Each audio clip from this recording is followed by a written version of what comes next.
ನಮಸ್ತಭಾಭ್ಯ ಸಭಾಪತಿಭ್ಯಶ್ಚ ವೋ ನಮಃ. ಶ್ರೀ ಆದಿಶಂಕರ ಭಗವತ್ಪಾದೇಭ್ಯೋ ನಮಃ.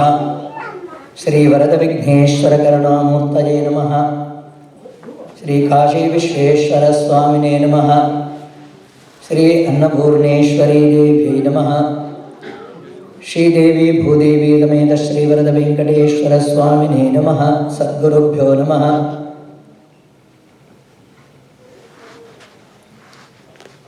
ತಮಗೆಲ್ಲರಿಗೂ ಶ್ರೀ ವರದ ವೆಂಕಟೇಶ್ವರ ದೇವಸ್ಥಾನದ ಸುಸ್ವಾಗತ.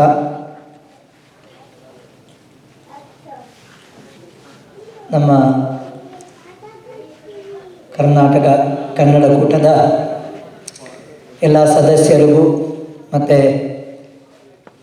ಈ ಕಾರ್ಯಕ್ರಮದ ಆಯೋಜಕ, ನಿಯೋಜಕ, ಪ್ರಾಯೋಜಕರು, ಸಂಯೋಜಕರು ಎಲ್ಲರಿಗೂ ಸುಸ್ವಾಗತ. ನಮ್ಮ ದೇವಸ್ಥಾನದಲ್ಲಿ ಕಳೆದ ವರ್ಷ ಮಾಡಿದ್ದೇವೆ ನಾವು ಈ ಪ್ರೋಗ್ರಾಮು. ತುಂಬ ಚೆನ್ನಾಗಿ ನಡೀತಿತ್ತು. ಅದೇ ರೀತಿ ಈ ವರ್ಷವೂ ಗಣಪತಿ ಉತ್ಸವದ ಅಂಗವಾಗಿ ಎಲ್ಲ ಮಕ್ಕಳು ತುಂಬ ಸಣ್ಣ ಸಣ್ಣ ಬಾಲಕಿಯರು ತುಂಬ ಉತ್ಸಾಹದಿಂದ ದೇವರ ಸನ್ನಿಧಿಯಲ್ಲಿ ಒಂದು ಕೀರ್ತನ, ಭಜನ, ಶ್ಲೋಕ ಇದೆಲ್ಲವನ್ನು ಸೇವೆಯಾಗಿ ಸಲ್ಲಿಸಿದ್ದಾರೆ. ನಮ್ಮ ದೇವಸ್ಥಾನ ಶುರುವಾಗಿ 3 ವರ್ಷ 4 ವರ್ಷ ಆಯಿತು. ಶ್ರೀ ವರದ ವೆಂಕಟೇಶ್ವರ ಅಂತಲೇ ದೇವಸ್ಥಾನದ ಹೆಸರು. ಶ್ರೀ ವೆಂಕಟೇಶ್ವರ ಕಲ್ಚರಲ್ ಸೆಂಟ್ರ್ ಅಂತೇಳಿ ಇಟ್ಟಿದ್ದೇವೆ. ಇದು ಕಲ್ಚರಲ್ ಸೆಂಟ್ರ್ ಅಂತೇಳಿದರೆ ಕಂಬೈನ್ಡ್. ಯಾಕಂದರೆ ದೇವಸ್ಥಾನ ಅಂತೇಳಿದರೆ ಒಂದು ಪೂಜೆ ಕಾರ್ಯಕ್ರಮಗಳೆಲ್ಲ ನಡೀತಾ ಇರುತ್ತೆ. ಆದರೆ ಈ ಊರಲ್ಲಿ ಏನು ಬೇಕು ಅಂತೇಳಿದರೆ ನಮಗೆ ನಮ್ಮ ಮಕ್ಕಳಿಗೆ ನಮ್ಮ ಭಾರತೀಯ ಸಂಸ್ಕೃತಿಯಲ್ಲಿ ಅವರ ಒಂದು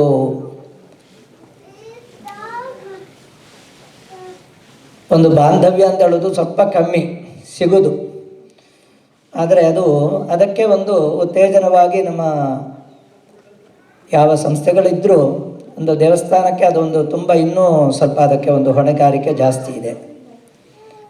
ಹಾಗೆ ಸಂಸ್ಕೃತಿ ಅಂತ ಹೇಳಿದ್ರೆ ನಮಗೆ ಒಬ್ಬರಿಗೆ ಸೀಮಿತ ಅಲ್ಲ, ಅದು ಎಲ್ಲರಿಗೂ, ನಮ್ಮ ಭಾರತೀಯರಿಗೂ, ಆಚೆಯವರು, ಈಚೆಯವರು, ತಮಿಳರು, ಕನ್ನಡ, ತೆಲುಗು ಅಂತೇಳಿ ಯಾರಿಗೂ ಇಲ್ಲ. ಅದು ಎಲ್ಲರಿಗೂ, ಎಲ್ಲ ಕಲೆಗಳು, ಎಲ್ಲ ವಿದ್ಯೆಗಳು ಎಲ್ಲರಿಗೂ ಅದು ಅದರಲ್ಲಿ ಹಕ್ಕಿದೆ, ಪಾತ್ರ ಇದೆ. ಹಾಗೆ ಒಂದು ಪ್ರಾದೇಶಿಕವಾಗಿದ್ದರೂ ಒಂದು ಸ್ವಲ್ಪ ಬೇರೆ, ನಾವು ಕನ್ನಡದಲ್ಲಿ ಮಾತಾಡ್ತೇವೆ, ನಾವು ಇನ್ನೊಬ್ಬರು ತೆಲುಗಲ್ಲಿ ಮಾತಾಡ್ತೇವೆ, ಹಾಗೆಲ್ಲ ಇಲ್ಲ. ಈ ಊರಲ್ಲಿ ಅದೆಲ್ಲ ನೋಡಲಿಕ್ಕೆ ಹೋದರೆ ಎಲ್ಲ ಸಾಧ್ಯ ಇಲ್ಲ. ನಾವೆಲ್ಲರೂ ಭಾರತೀಯರು, ಸನಾತನ ಧರ್ಮೀಯರು. ಈ ಒಂದು ಚೌಕಟ್ಟಿನಲ್ಲಿ ನಾವೆಲ್ಲ ಕೆಳಗೆ ಬರಬೇಕು. ಬಾಕಿಯೆಲ್ಲ ಯಾವುದನ್ನೆಲ್ಲ ಮರೆತು ಆ ಮಕ್ಕಳಿಗೆ ಯಾಕೆ ಬರಬೇಕು ಅಂತ ಹೇಳೋದು ಅಂತ ಹೇಳಿದ್ರೆ, ಮಕ್ಕಳಿಗೆ ಅದರಲ್ಲಿ ಫೋಕಸ್ ಇರಬೇಕು, ನಮ್ಮವರಾಗಿರಬೇಕು. ಅದಕ್ಕೆ ಬೇಕಾಗಿ ನಾವು ಕಲ್ಚರಲ್ ಸೆಂಟರ್ ಅಂತೇಳಿ ಇಟ್ಟು ಏನು ನಾವು ಪ್ರೋಗ್ರಾಮೆಲ್ಲ ನಡೆಸ್ತೇವೋ ಆ ಕಾರ್ಯಕ್ರಮ ಇದ್ದರೂ ಇಲ್ಲಿ ನಮ್ಮ ದೇವಸ್ಥಾನದಲ್ಲಿ ಏನು ಅಂತ ಹೇಳಿದ್ರೆ ಎಲ್ಲ ಸೌಂಡ್ ಸಿಸ್ಟಮ್ ಎಲ್ಲ ಇದೆ. ಆದರೂ ನಿಮ್ಮ ಸೌಂಡ್ ಸಿಸ್ಟಮ್ ಅದೆಲ್ಲ ತುಂಬ ಹಳತ್ತು. ಇದೆಲ್ಲ ಸ್ವಲ್ಪ ಹೊತ್ತಾಗಿದೆ. ಮತ್ತು ಯಾವ ಮಕ್ಕಳು ಬಂದರೂ ಇಲ್ಲಿ ಪ್ರೋಗ್ರಾಮ್ ಮಾಡಬೇಕು ಅಂತಾದರೆ ತುಂಬ ಏನು ತಯಾರೆಲ್ಲ ಮಾಡಿಕೊಂಡು ಬರಬೇಕು ಅಂತ ಇಲ್ಲ. ಬಂದರೆ ಕೂಡಲೇ 2 ನಿಮಿಷ ನಾವು ಒಂದು ಲೈಟ್ ಹಾಕಬೇಕು, ಒಂದು ಇದನ್ನು ಸ್ವಿಚ್ ಆನ್ ಮಾಡಬೇಕಷ್ಟೆ, ಒಂದು ಮೈಕ್ ಸೆಟ್ ಮಾಡಬೇಕು, 1-2 ನಿಮಿಷ ಅಷ್ಟೆ. ಹಾಗೆ ನಮ್ಮ ದೇವಸ್ಥಾನದಲ್ಲಿ ಆ ಒಂದು ವ್ಯವಸ್ಥೆ ಇದೆ. ಯಾರು ಯಾವಾಗ ಬೇಕಾದರೂ ಬಂದು ಹಾಡ್ಬೋದು, ನಾಟ್ಯ ಸೇವೆಯನ್ನು ಮಾಡಬಹುದು. ಅದಕ್ಕೆ ದೊಡ್ಡದಾಗಿ ಏನು ತಯಾರು ಮಾಡಿಕೊಂಡು ಬರಬೇಕು ಅಂತ ಇಲ್ಲ. ನಮ್ಮ ಹರ್ಷ ಅವರಿಗೆ ಗೊತ್ತಿದೆ, ವಿನಯ್ ಅವರವರಿಗೂ ಗೊತ್ತಿದೆ, ನಮ್ಮ ರವಿಶಂಕರ್ ಭಟ್ರು ಅವರಿಗೂ ಗೊತ್ತಿದೆ. ಯಾರು ಏನು ಪ್ರೋಗ್ರಾಮ್ ಮಾಡಬೇಕು ಅಂತಾದರೆ ಪೂಜಾದಿ ಕಾರ್ಯಕ್ರಮಗಳು ಏನು ಬೇಕಾದರೂ ನಮ್ಮ ದೇವಸ್ಥಾನದಲ್ಲಿ ಒಂದು ಮಾಡಿಸ್ಬೋದು. ಅದಕ್ಕೆ ದೇವಸ್ಥಾನ ಯಾವತ್ತೂ ಓಪನ್ ಆಗಿದೆ. ಮತ್ತು ಇಲ್ಲಿ ನಾವು 5 ವಿಗ್ರಹಗಳನ್ನು ಮೂರ್ತಿಯನ್ನು ಇಟ್ಟಿದ್ದೇವೆ. 5 ಮೂರ್ತಿ ಅಂತೇಳಿದರೆ ಪರಿವಾರವಾಗಿ ವೆಂಕಟೇಶ್ವರ ಸ್ವಾಮಿ ಅವರಿಗೆ ಇನ್ನೂ ಒಂದು ವಿಗ್ರಹ ಇಡುವುದಾಗಿ ನಾವು ತೀರ್ಮಾನ ಮಾಡಿದ್ದೇವೆ. ಏನೋ ದೈವ ಸಂಕಲ್ಪವಾಗಿ ಅದು ಕರೆಕ್ಟಾಗಿ ಟೈಮಿಗೆ ನಮಗೆ ಬಂದಿದೆ. ಶ್ರೀ ವರದ ಆಂಜನೇಯ ಅಂತ ಹೇಳಿ ಒಂದು ಆಂಜನೇಯ ಸನ್ನಿಧಿಯವರು ದೇವಸ್ಥಾನದಲ್ಲಿ ಬರ್ತಾ ಇದೆ. ಅದೇ ಆ ವಿಗ್ರಹಕ್ಕೆ ಬೇಕಾಗಿರುವಂಥ ಎಲ್ಲ ಮಾತುಕತೆ ಇಂಡಿಯಾದಲ್ಲಿ ನಮ್ಮ ಚೆನ್ನೈನ ಹತ್ತಿರ ಮಹಾಬಲಿಪುರಂ ತಲೆ ಇದೆ.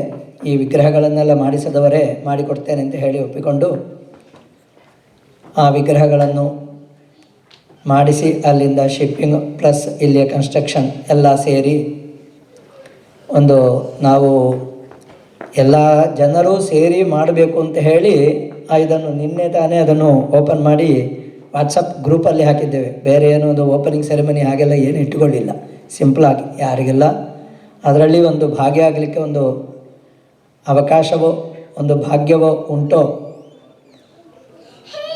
ಅವರಿಗೆಲ್ಲ ಅವರವರಾಗಿ ತಿಳ್ಕೊಂಡು ದೇವರು ಚೂಸ್ ಮಾಡ್ತಾರೆ ನಮ್ಮನ್ನು. ಹಾಗೆ ಆ ಒಂದು ಕಾರ್ಯಕ್ರಮ ಇವತ್ತು ಒಂದು ಕಾರ್ಯಕ್ರಮ ಇರೋದರಿಂದ ಅದನ್ನು ನಿನ್ನೆ ಬಿಡುಗಡೆ ಮಾಡಿದ್ದೇವೆ. ಹಾಗೆ ಇವತ್ತು ಬಂದಿದ್ದವರಿಗೆಲ್ಲ ಹೇಳಲಿಕ್ಕೆ ಒಂದು ಅವಕಾಶ ಸಿಗುತ್ತೆ.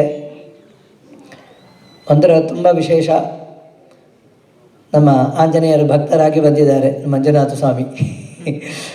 ಅವರ ಹತ್ರ ಮಾತಾಡಿದೆ. ತುಂಬ ಒಳ್ಳೆ ಖುಷಿಯಾದ ವಿಷಯಗಳೆಲ್ಲ ಸಿಕ್ಕಿತ್ತು ನಮಗೆ. ಹಾಗೆ ಬಂದವರಿಗೆಲ್ಲ ಒಬ್ಬೊಬ್ಬರ ಹತ್ರ ಮಾತಾಡಲಿಕ್ಕೆ ಸಾಧ್ಯ ಇಲ್ಲ. ಮತ್ತು ಪ್ರೋಗ್ರಾಮ್ ಕಾರ್ಯಕ್ರಮ ಎಲ್ಲ ನಡೀತಾ ಇದೆ.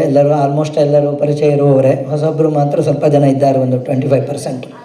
ಬಾಕಿದ್ದವರೆಲ್ಲ ಪರಿಚಯ ಇದೆ. ಆದ್ದರಿಂದ ನಮ್ಮ ದೇವಸ್ಥಾನದಲ್ಲಿ ಅದಕ್ಕೆ ಒಂದು ಅವಕಾಶ ಉಂಟು.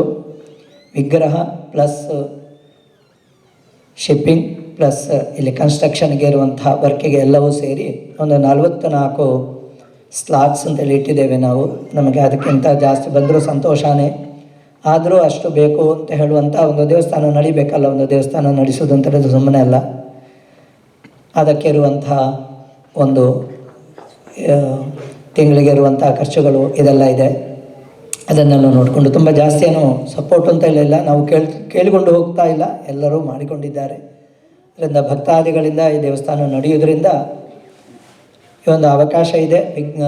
ಆ ವರದ ಆಂಜನೇಯ ಸ್ವಾಮಿಗೆ ಇರುವಂಥ ಒಂದು ಅವಕಾಶ, ಅದನ್ನು ನಾವು ಒಂದು ಪ್ರಾಂಪಿಟಾಗಿ ಮಾಡಿಟ್ಟಿದ್ದೇವೆ. ಎಲ್ಲ ಕೊಡ್ತೇವೆ. ತಮ್ಮಿಂದ ಆಗುವಂಥ ಒಂದು ಸೇವೆಯನ್ನು ಒಂದು ಸ್ವರ್ಣಾಕಾಶ ಇದು ಪೂರ್ತ ಅಂತ ಹೇಳ್ತೇವೆ. ಅದರಲ್ಲಿ ಬರೆದಿದ್ದೇವೆ ನಾವು. ಅದರಲ್ಲಿ ಪೂರ್ತ ಸೇವೆ ಅಂತೇಳಿ ಒಂದು ಊರಲ್ಲಿ ನೀರು ಎಲ್ಲರಿಗೂ ಕುಡಿಲಿಕ್ಕೆ ಮಾಡಿಕೊಡುವಂಥ ಒಂದು ಅವಕಾಶ ಮಾಡಿದರೆ ಅದಕ್ಕೆ ಪೂರ್ತ ಕರ್ಮ ಅಂತ ಹೇಳ್ತೇವೆ.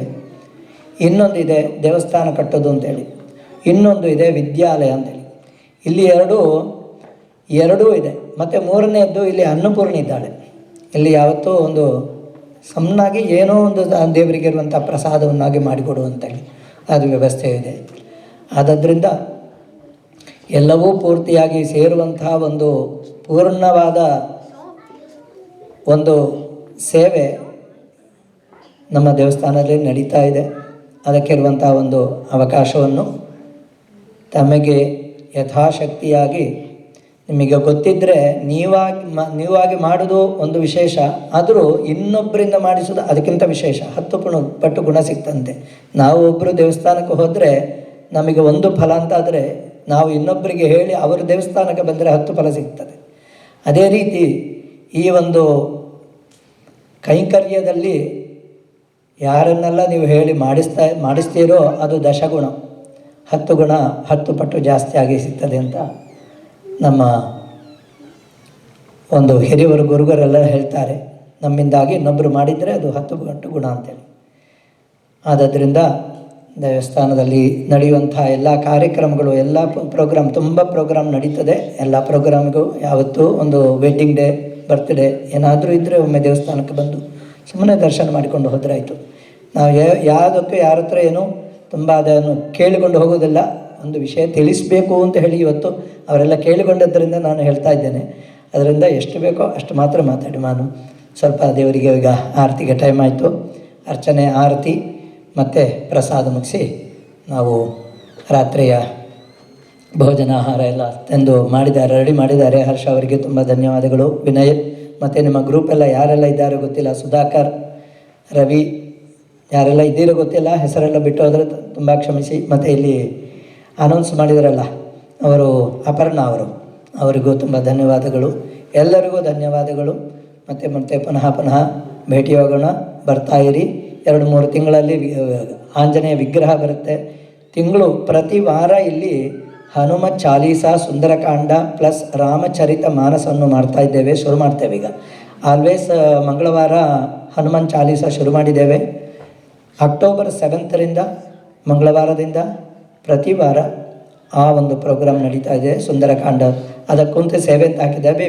ವಿಗ್ರಹ ಪ್ಲಸ್ ಸುಂದರಕಾಂಡ ಸೇವಾ, ವಿಗ್ರಹ ಪ್ಲಸ್ ರಾಮಚರಿತ ಮಾನಸ ಸೇವಾ, ವಿಗ್ರಹ ಪ್ಲಸ್ ಹನುಮಾನ್ ಚಾಲೀಸ, ವಿಗ್ರಹ ಪ್ಲಸ್ ಆರತಿ ಅಂತ ಹೇಳಿ ಹಾಕಿದ್ದೇವೆ. ಯಥಾಶಕ್ತಿ ಎಲ್ಲರಿಗೂ ಇದರಲ್ಲಿ ಅವಕಾಶ, ಯಾವ ಶಕ್ತಿಯಿಂದ ಮಾಡ್ತಾರೋ ಅದನ್ನು ನಾವು ದೇವರು ಪ್ರತ್ಯಕ್ಷವಾಗಿ ಸ್ವೀಕಾರ ಮಾಡಿಕೊಂಡು ಎಲ್ಲರಿಗೂ, ನಮಗೂ, ನಮ್ಮ ಪರಿವಾರಕ್ಕೂ, ನಮ್ಮ ದೇಶಕ್ಕೂ, ರಾಷ್ಟ್ರಕ್ಕೂ, ಈ ಲೋಕಕ್ಕೂ ಎಲ್ಲದಕ್ಕೂ ಒಂದು ಶ್ರೇಯಸ್ಸನ್ನು ಉಂಟು ಮಾಡಲಿ ಅಂತ ಕೇಳಿಕೊಂಡು ನಾನು ವಿರಮಿಸ್ತೇನೆ. ನಮಸ್ಕಾರ.